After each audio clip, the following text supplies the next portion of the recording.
আমরা চোরাচালান বিরোধী যে সমস্ত অপারেশন করছি সেটা আমরা খুব দায়িত্বের সাথেই পালন করে আসছি।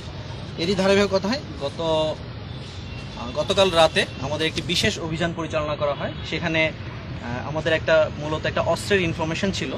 তো সেটার জন্য আমরা গতকাল রাত থেকে আনুমানিক রাত 12টার পর থেকে আমরা গোয়াইনঘাটের জাফলংয়ের কাটারি নামক এক জায়গায় আমরা একটা চা বাগানের মধ্যে আমরা অ্যাম্বুশ করে অবস্থান গ্রহণ করি, যেখানে আমাদের একটা ইনফরমেশন থাকে যে এখানে কিছু অস্ত্রের আদান প্রদান হবে।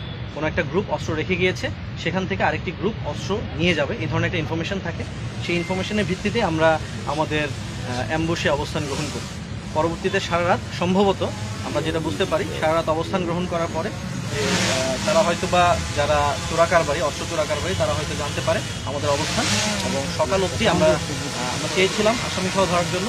পরবর্তীতে যখন আমরা সকাল অবধি অপেক্ষা করে যখন আমরা পারিনি, তখন আমরা আমাদের যে জায়গা ছিল সেখানে আমরা আমাদের তল্লাশি চালাই চা বাগানে, এবং তল্লাশি চালানোর পরে আমরা সেখানে 4টি রাইফেল, বেসিক্যালি এটা এয়ার গান, যেটার মডেল হচ্ছে Precihole sports NX 200 made in India.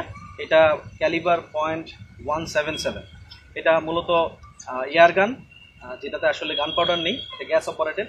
এটা যদিও এখানে আমাদের এটা মূলত এয়ার গান হিসেবে ব্যবহার করা হয়, এটার বৈধতা রয়েছে বাংলাদেশে, বাট যদি লাইসেন্স থাকে। বাট এই অস্ত্রগুলো যেহেতু অবৈধ পথে আসছিল এবং পাচার হয়ে আসছিল, সেহেতু এটা অবৈধ অস্ত্র হিসেবে আমরা এটাকে জব্দ করি।